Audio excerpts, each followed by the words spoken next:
Together we achieve victory over heart failure.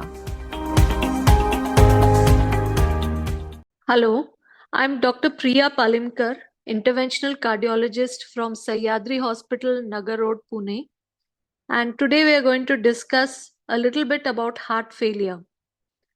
So, what is heart failure? Actually, it is the inability of the heart to pump blood to the entire body. As you all know, the heart is a muscular pump which continuously beats throughout its lifetime, and it supplies the blood and oxygen rich nutrients to all the different parts of the body.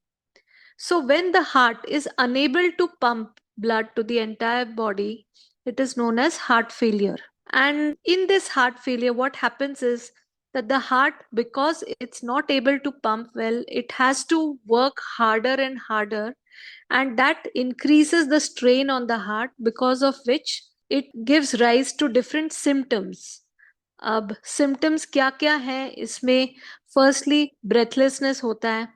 जैसे पहले वो अगर patient बोले कि they could walk 2 kilometres आराम से, but now they are not able to walk even 1 kilometer. They feel shortness of breath and have to stop. Or sometimes the patients will start developing swelling over the body, on the legs, on the feet, on the entire body, and will start gaining weight.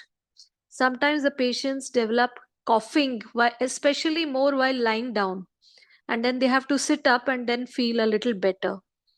And many a times they are usually fatigued and confused. They feel very tired. So, extreme fatigue, loss of appetite, nausea, these also can be symptoms of heart failure. So, what are the things that you need to monitor for such a patient?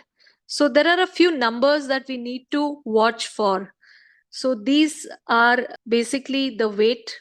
As you all know, the body mass index is a very important parameter which decides about the patient's, as the patient is in which category, underweight या obese है या normal weight category है. This is used for checking in obesity.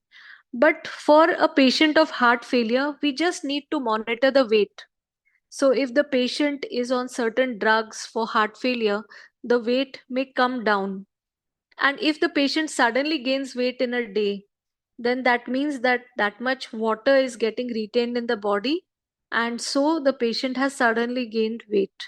So checking the body weight daily is very important. Checking the urine output, मतलब पेशाब कितना हो रहा है पेशेंट को, is it adequate or is it going down? That will give us some idea whether the patient's heart failure is affecting the kidneys also.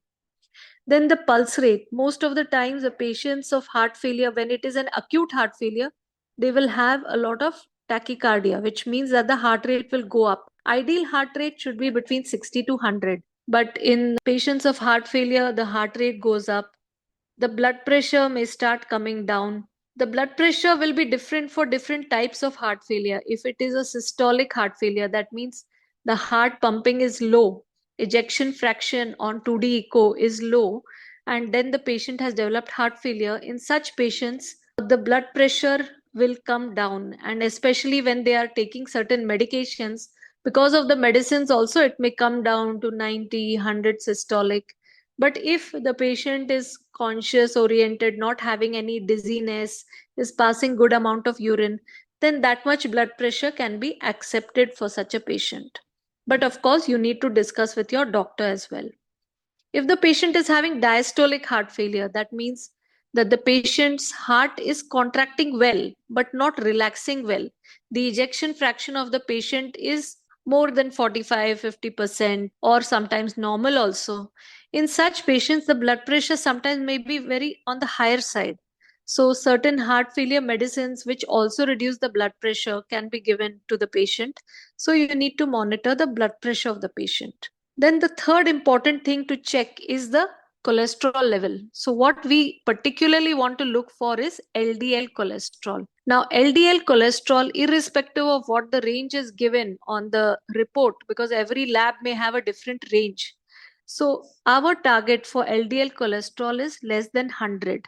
And if the patient has already had a cardiac event and is on certain medications, the target for those patients is less than 55.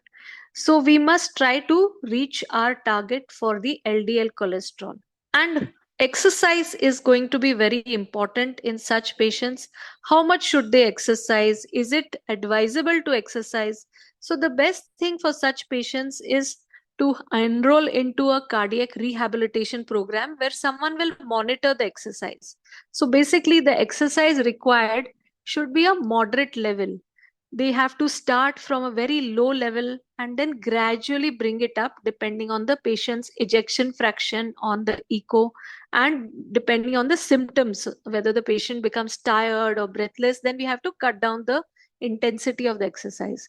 But usually what we want is a moderate level of intensity of the exercise, and this is determined by the target heart rate. The target heart rate of every patient is 220 minus the age of the patient. That is the target heart rate. But we don't want to reach that 100%. We want to reach only 50 to 85% of the target heart rate, which is suitable and good for the cardiovascular health of the patient. So always when you start an exercise program, it's better to have it monitored by someone, and that so that you don't overdo and you don't underdo also.